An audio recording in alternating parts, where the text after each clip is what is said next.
My name is Damien Adler, and I'm the co-founder of Power Diary. Power Diary is a platform used to manage allied health practices. And today I'm talking to Natasha Ace. And Natasha is from the Private Practice Alliance.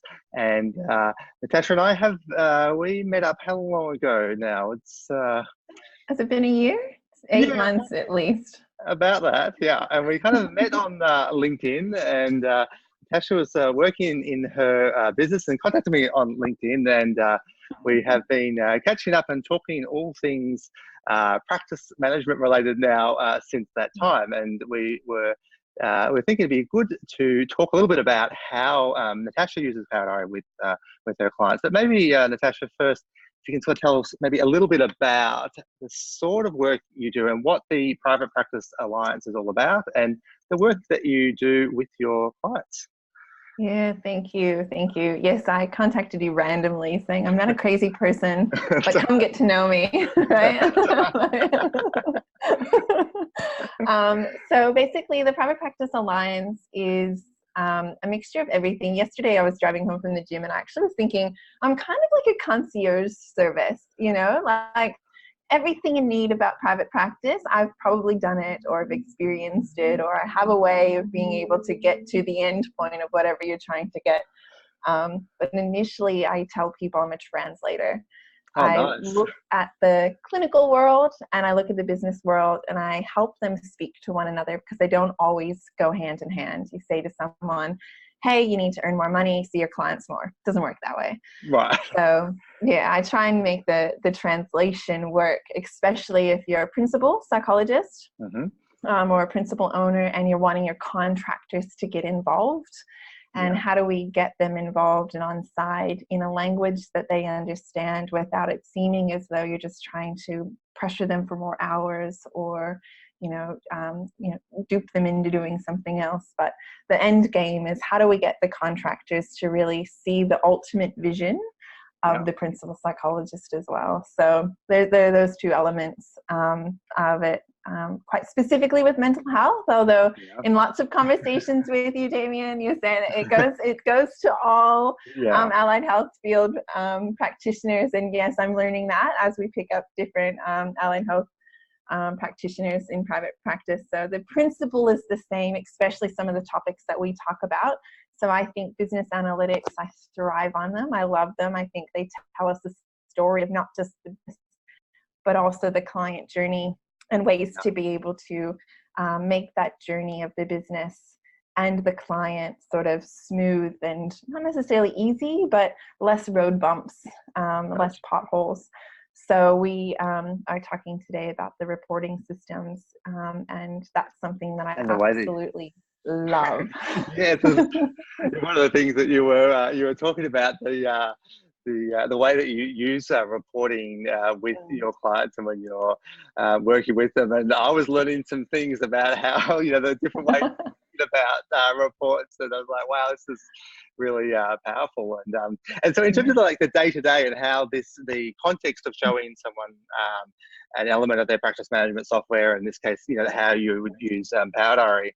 So is it in individual kind of coaching sessions or in group formats, or just so we can understand a little bit about the context of how the sort of work you go through, because you really do, you get right into the nitty-gritty with the practices that you're working with, which is really cool. So how does that, what's the context that occurs in? So normally, it just depends on how the client's working with us. So normally when the principal comes to us and says, this is what we want to be doing. We want to be driving revenue. We want to be getting more referrals. We need more clients coming through the door, which is usually the typical reason people come to me. I'll say, okay, well, let's first understand the baseline analytics. What are you actually dealing with at the moment? And so every month we run a scorecard, which pulls all of the reporting information. And in Power Diary, it's so simple. I literally click a button and all of the information for majority of the report is right there. So fantastic. I just love that. And so we run it, and then what it allows us to do is establish from month to month what the business is doing. Okay. And while that information is good knowing from month to month, it's really thinking about the projection of how we're going to grow the business in the future and what do we need to be doing. Yeah. So what marketing have we done, or how many contractors did we have on board, or what was the nitty-gritty of the information. The nice thing is you can do it practice overview, you can do it by location, but we also do practitioner scorecards. So it's important to understand what each practitioner's story is, not just what the overall business is. Yeah. So the practitioner scorecards will pull their analytics. And one of the things as a contractor, you're kind of coming in as an entrepreneur yourself under your umbrella, saying, I don't know if I'm going to be able to make this step into private practice because it's scary. Yeah. How much money am I going to make? You can't guarantee that. How many referrals am I going to get? You can't guarantee that. There's no guarantee when you're bringing someone on as a contractor, or even as an employee. You bring someone on as an employee and you think, oh my gosh, am I going to have enough referrals? How much money do they need to be making to cover their salary and their extras? And will I make any money off of them, essentially? And these are all things that often people, and often these are the sort of the internal workings, aren't they, of how the principal is thinking, or the practice owners are thinking. And it's often people don't talk about these, anxieties or these sort of fears that they might have when, particularly in those early stages of expanding, there is that kind of, is this going to work and how's this going to play out? So it's great you're having these conversations with practices and outing these fears, which is fantastic. Yes. Well, everyone feels it, even not just the contractor, but let's say you have multiple contractors on board. Are you ready to bring on an administration person? Well, yes, the work is always going to be there, but are the financials there? That's the other aspect. Or what do we need to do? We know we need to earn more money to bring an administration person on. But that doesn't tell us how we're going to earn more money, or how much more money do we need to be earning to actually break even if we brought someone on board, which is sort of the first point of call. You need to be able to break even before you think about earning extra money. That's right. Rule number one in business, try not to lose too much money. That's right. Yeah, that's right. Minimize the loss first. Gotcha. And so you're doing this at the start of the process. If you've got a new practice that you're working with, or a new principal, you're sort of looking at what sort of goals that they might have, and then you're trying to establish this kind of scorecard, or where are we now? Is that right? And using some of these sort of metrics that you're grabbing from there, and they're just top of your mind, the sort of key things that, and I know today we're going to focus on a couple of specific reports, but overall the sorts of things that you're looking at. So you're sitting down with a client, they're using practice management software, and so you've got them there and you want to pull out some data. What sort of things you sort of bring into that baseline? Yeah, that's a really good question, actually. I think whether you're a new business or a new contractor coming into the business, or you're an established business, the analytics that you're looking at is always going to be the same. So one thing that we look at is availability. So how often you want to be in private practice. And so a common mistake I find that people make is that they're saying, okay, well, I'm available 10 hours a week. So I'm going to multiply my 10 hours a week times the full fee rate that I'm charging people. Okay. And that's how much money, and then multiply that by 52. That's how much money I'm going to earn per year. Right? Gotcha. Yeah. And I'm like, oh, hold on one second. There's one element of the fact that you're just starting into private practice, or you're bringing a contractor on board. You're not automatically going to be able to give them 10 hours a week. Right.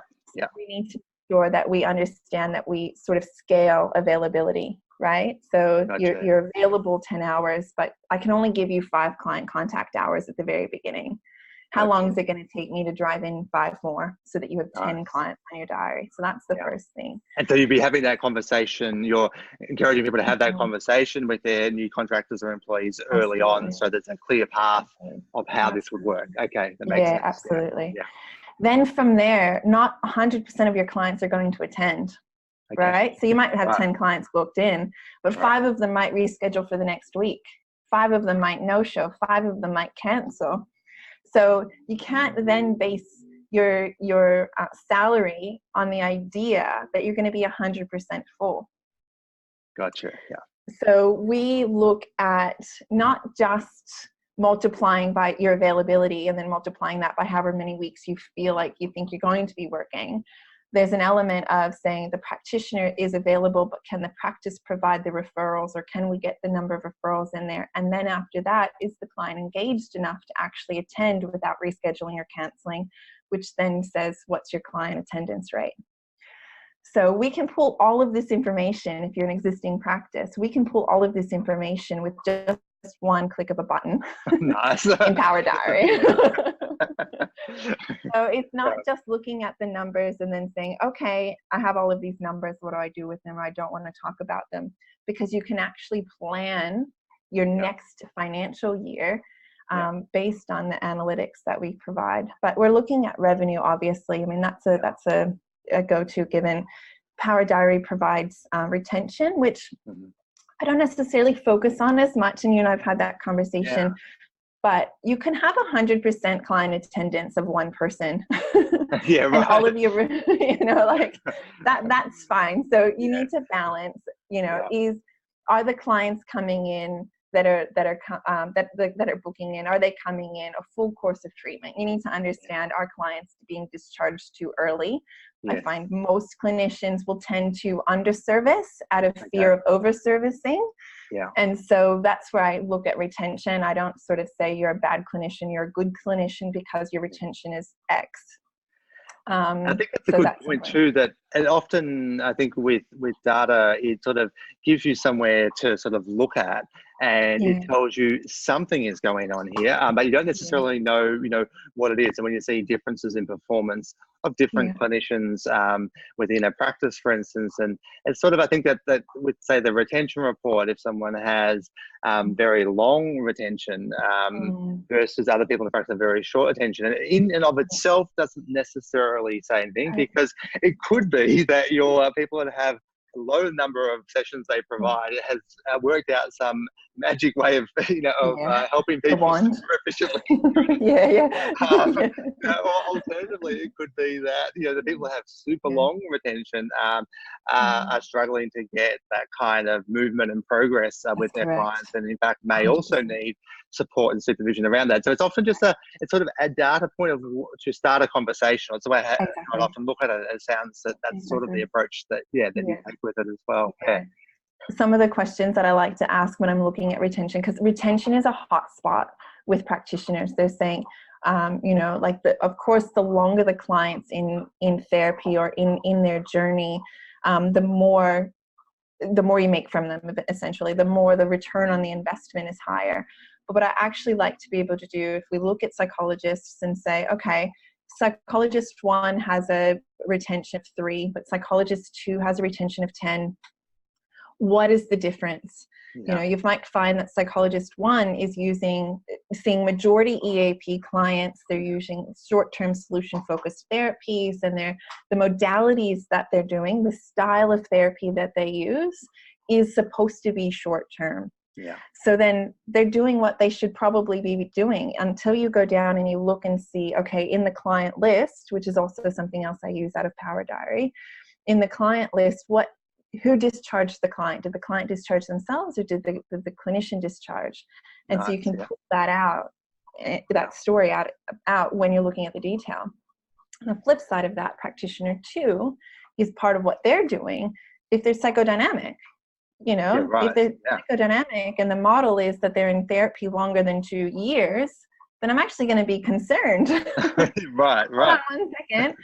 This model is seeing the client quite regularly for a very long period of time, and your retention is only 10. All right. Well, your attendance might be pretty high once clients book in, but they're not actually going through the journey of where you want to be taking them in your style of therapy. So so the 2 numbers alone, you think, oh, bingo, this person's got it. And then when you look at detail of it. And so we like to do that. We do that on a quite regular basis. So you're matching that almost with the sort of the intent of what the clinician is ideally trying to achieve, and the way that and versus what's actually happening. And then so that's why, so you can have similar results but mean very different things depending on what the background context is. Exactly. And so the number itself, the scorecard itself, only tells you, again, the baseline things that are happening. It shouldn't be used as a way to be able to say, you need to meet this, you need to do this in terms of that. If we look at it and say, okay, well, our practitioner that has a retention of 10, if they're doing sort of that psychoanalytic, psychodynamic therapies, what needs to happen with that clinician in order for them to increase their retention? It's clearly not what's happening in conversations, because when the client has a conversation, they're attending because their client attendance rate is high. So, if we look at attendance and we say, okay, a lot of people, and this is a true story. I was working with a clinician very early on in our journey together, and she had a retention, I think it's like 75%, or no, sorry, a client attendance rate of 75%. And so we're looking at clients booking in. So there's no argument that you're over servicing. The clinician, you and me, the client, are saying, I should be coming in for therapy. I'm booking another appointment, right? There's no discussion if it's over servicing, because we've both agreed I should be in therapy. Gotcha. So then, do I attend the appointment? Not have I rescheduled and then canceled and then attended, or have I rescheduled and no-showed and then attended?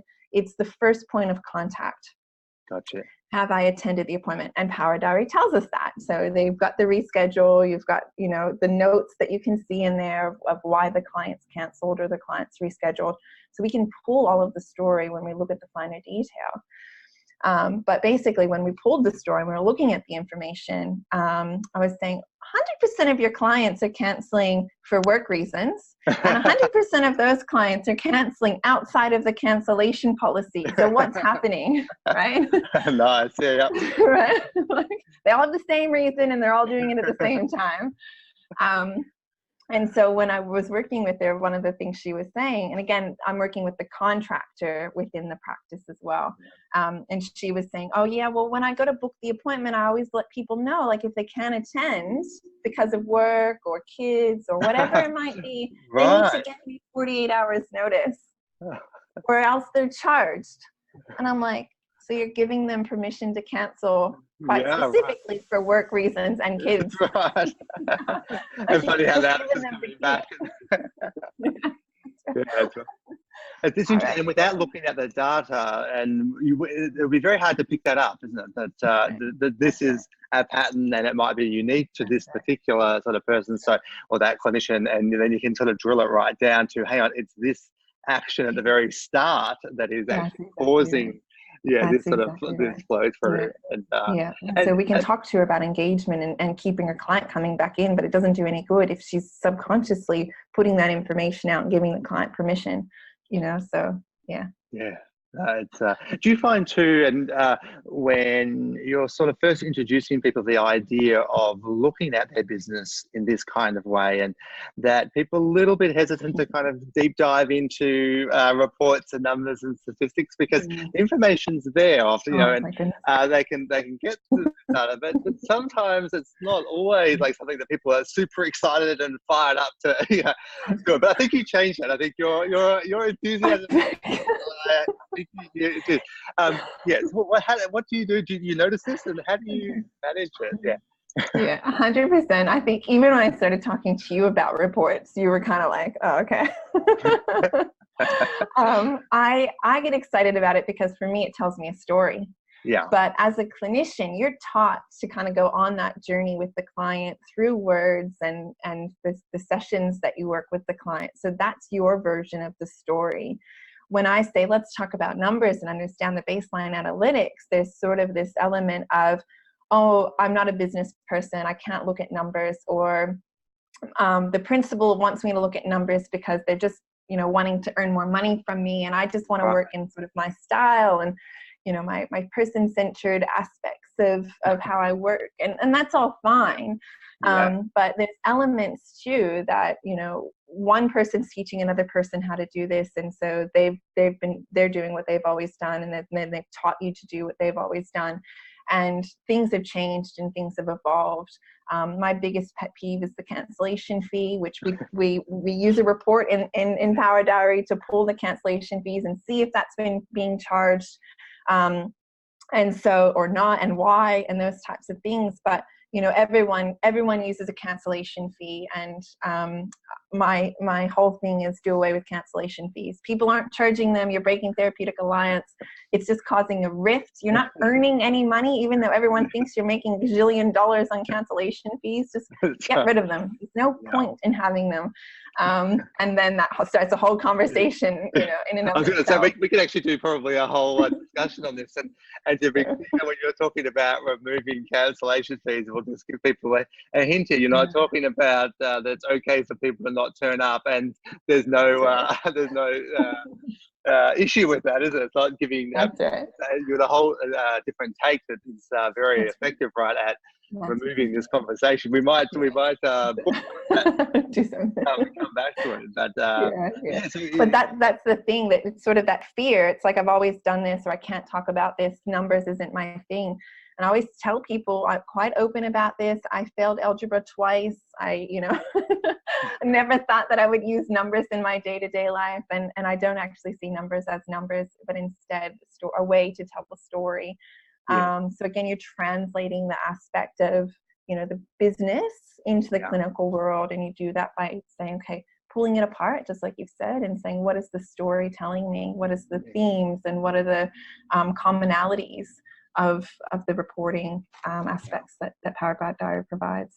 Yeah, and I think it sort of just it ties nicely into outcome measures. If we think about it, when we're thinking as you know, providing clinical services, and we're thinking about measuring progress and measuring symptom reduction and so forth, using outcome measures, you know, most people are pretty comfortable with that idea. And if we're going to take the same, you know, approach and say, okay, well, in a way, this is just giving some kind of feedback and some sort of idea about where, or like you say, the story that is being told.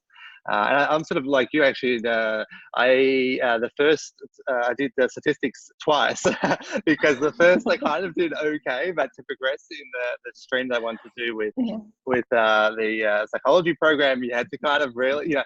So I actually went back. I did like the statistics again, and on the second take, sort of really it got me. It actually is the highest score I've ever received at university. So, but you know, because I was like, oh, this is really cool. Like, I like it, and could see the power of this in an applied context. Now, let's we'll look at a couple of specific reports, and we were talking. There's a couple of, we thought we'd start with some ones that are really kind of accessible, so people don't. If they're interested in starting to use numbers a little bit more, they don't necessarily have to do a big deep dive into this, what might seem scary. And we'll just start with a couple of sort of super simple reports that you've been using from Power Diary. So let's start out with the new clients report, and how you use that, and what you how do you tell, well, what does that tell you about the business? So like there's so many analytics that you can track, especially when you're thinking about your website and different aspects of the business.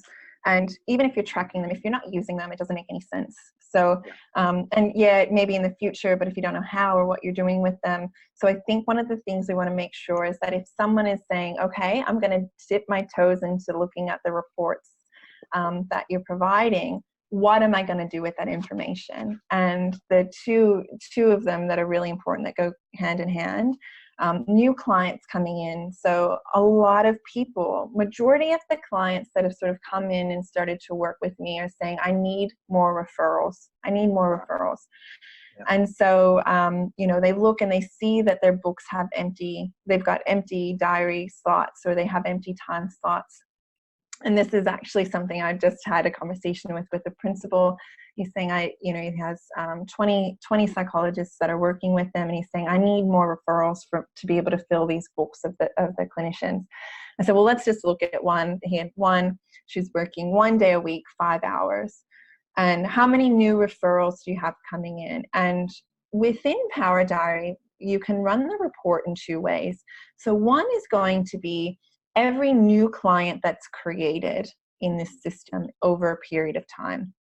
So let's say what's today, the 20 something, almost the end of the month. So a new client maybe went onto your online portal. Hopefully you're utilizing that feature. You went onto the online portal, they made a booking, but the booking is for August. Right. So the system then looks at the report and says the client is a new client that has come in July. So you can look at everything that's been made in July. And I'm saying that's a good idea to look at that, just to be able to know, if your marketing succeeding in that period of time. Yes. But go ahead. I was just going to say, it's interesting you should say that, because that was exactly the reason that we implemented that feature, that to run the report based on like when they were entered, so when they created, because there's easier to get the sort of nexus between the marketing activity and that client, but their first appointment may actually be later on. Yes. And so totally understand why that's in there, and looking at that when you tie it into marketing is a really good thing that you should be doing. What I like to be able to do, because we want to establish baseline analytics, and we need to understand, like, if you've got a marketing plan and you're thinking ahead, and let's say we know that in the month of July the number of clients that we saw in that month might be 15 or 100. It doesn't really matter what the number is. That's the second way you can run the reports. The second way you run the report is saying, okay, well, how many actual new clients were booked in for the month of July?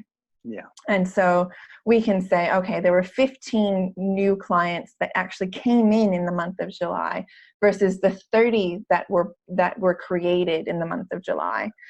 And so when we're thinking about tying that in with a marketing plan, an aspect that we want to do is say, well, we know that if we market heavy in May and June, when July comes around, we get a large volume of new referrals coming through the door or being booked into the system.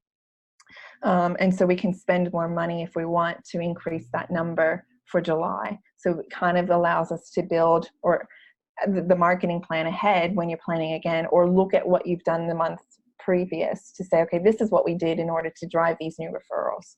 Nice. And so what I like to be able to do is understand the number of clients that actually attended their new sessions, because when we're projecting a cash flow projection and saying your availability, which is what we mentioned earlier, you're available for 15 hours. Do you have the client, the contractor availability to be able to take on what it means in that client journey for 15 new clients? If it's not, then we need to get more contractors on board.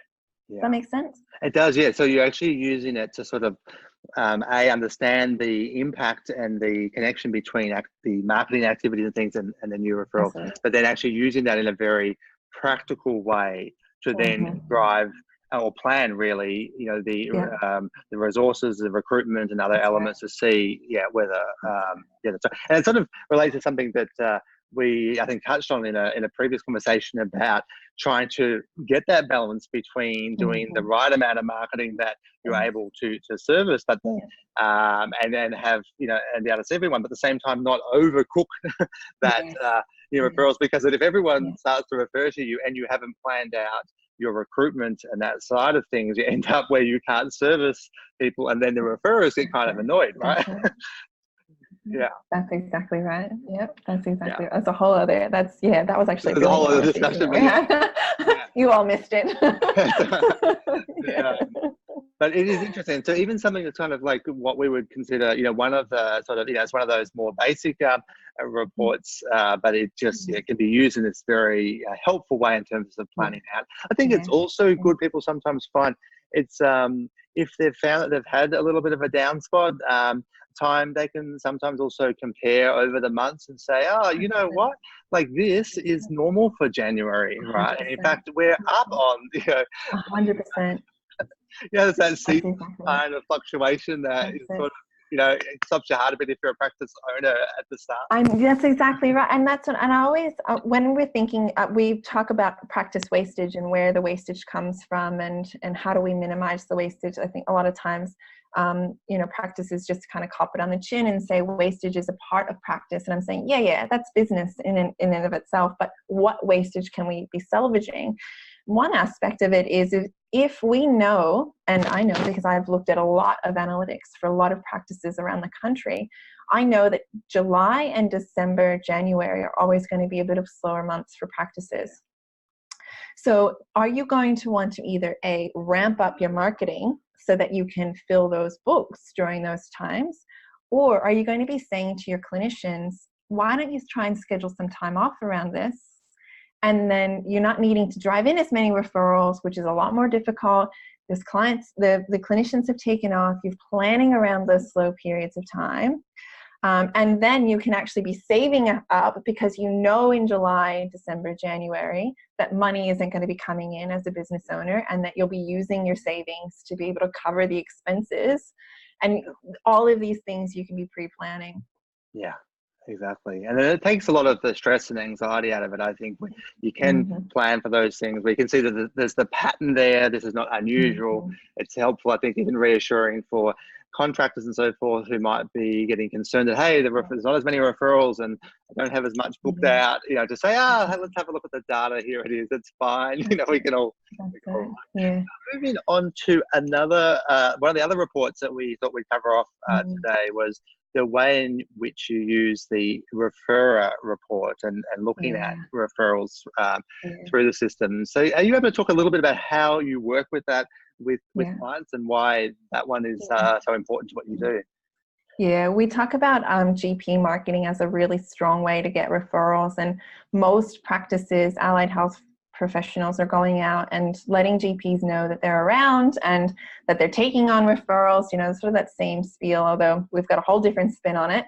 But yeah, most practices would do that. What I actually find is that people are going to just sort of throw a wide net out and say, hey, here I am. They're talking to people that aren't interested or may already be referring to other practitioners or that have never heard of you. And so I'm always about leaning in, building strong relationships. This is a perfect example, leaning in. And then, so what I actually like to be able to do in Power Diary, which I know not all systems do this, so I love this aspect about Power Diary, is that when you run your referral list, not only is it going to show you the name of the referral source, but it's also going to show you the amount of revenue that referral source has helped drive into your business. So it can be used in multiple ways. Sort of in my mind, I'm thinking all of the different things that you can look at. But one of the best things is if you've got referral source A who has sent you one client, but that one client is the perfect client for you. Yeah. And that client continues to do what you're asking, continues to do the homework, that continues to work through their journey with you, then we should be going out to that referral source and really building a solid foundation with them to be able to continue driving in those perfect referrals. On the flip side of that, if you've got a whole practice that's sending you a lot of referrals of one or two clients and they're driving in a lot of money, you need to weigh up, do we have to have conversations with them? Do we need to manage these clients in a different way? What's happening that the referral sources are only sent, like the referrals that they're sending are only coming in one or two times, even though that practice has sent $10,000 a month worth of referral sources. If we're not able to maintain or manage those referrals in a way that the client is meeting their outcomes, whatever they might be, then we should be having a conversation with the clinic or our clinicians, but either way, still building a referral source and building that relationship, because clearly they like what we're doing, even though we're looking at this saying, actually, these clients are only, the retention for this group of clients are only two. What types of referrals are they sending? Do we need to re-educate them? What's being said? So again, we're looking at that in terms of the journey and the story. And they're really easy ways to be able to, those two things is, the new client report coming in and then taking that and saying, okay, these are where places that we can be going in and marketing. So those two reports are vital. Yeah. And I think it sort of over time allows sort of a deepening of the relationships between the right sort of referral sources. That's right. And the practice. And it's interesting that sometimes you'll find, I think like a practice, like we'll notice let's say the allied health practice will have particular, say, GP clinics where they just are on the same sort of wavelength, and Yes. they're really fantastic. The clients that like that treatment from that GP practice, for instance, also likes the style of treatment at this particular allied health. So it sort of allows you, I think, to identify where those things are, and it sounds like that's the case. And like you say, sometimes it's a mismatch where you think, oh, hang on, and we've seen over the years with practices talking not quite in that way, but it's the same thing where they've found they've had to have conversations with the GP practices or something, because it might be something simple that maybe new GPs come through and there's not a good orientation to what the different services do in the area. And so it might be that the key, the principal GPs and so forth know it well, but and by being able to see these patterns in the referrer reports, are able to sort of pull it up and say, hey, we need to do something here or work on this a little bit. That's right. Yeah. The other aspect of that is too, if you've got a clinic that's sending you a lot of referrals, but they're low fee paying referrals, and you're thinking, hold on, I'm not breaking even, I'm not meeting the demands of the practice, but I have this really good referral source. I think that helps you redefine what a good referral source is. Is it better to then just go and nurture the relationship of the one that's sending you your full fee paying clients, which are ideal clients, versus the one who's just sending you, a stack of low paying clients, just to be able to get them off their books and to hand them over? And, you have to really be thinking about, is this benefiting my business, and setting aside, what's going on, and then what do I need to strategically do to strengthen the relationships of those good referral sources. So that report, when you run that report in the system, you can see all of that on a week to week, a month to month, a day to day, year to year. You can see all of that information in those reports. Yeah, and so it's giving that a different dimension, isn't it? To sort of another data point, another way of evaluating the quality of that. And and I think it's funny. You see clinics also, when they are utilising that sort of report well, when it comes time, like around Christmas or New Year, and maybe sending out thank yous to me. Yes. Sometimes you'll see different scale of thank yous that go out to different amounts of effort put into perhaps those referrers that are actually accounting for, might be 60% of the great clients. That's right. There'll be a little bit more kind of effort put into that. That's right. If you think about doing it consistently throughout the whole year, there's an element of that. Everyone at the moment, at the end of the year, is sending out their thank yous and the box of chocolates and the bottle of wine or whatever it is that people are doing. So how surprising would it be if, at the end of the quarter, you're doing that, or, just because it's Easter, you're doing it, or, just odd holidays that you're celebrating, in terms of saying thank you to your referral sources. That's a great idea. It would sort of cut through to some of the noise that happens around Christmas, and everyone's kind of busy to sort of, it's almost like that kind of just because present, or just because we're thinking everyone else is doing it. Appreciate you. That's exactly right. There's so many things that I've been working in this field for 15 years. My entire career has been working with practitioners in private practice, quite specifically. And it's funny to just see, again, like one person teaching another person, and how that's sort of evolved over time. So now everyone is doing the same thing. And I'm like, it's like I say it's art, all right? You've got this I like it. Canvas of art. All clinicians are painting with white, right? Gotcha. You're painting with white. Some have learned that you can use different, finger paint versus charcoal versus, watercolor versus oils. And some have learned that you can have color. But really my role is to kind of speed up that process, to say, stop finger painting with white on your white canvas.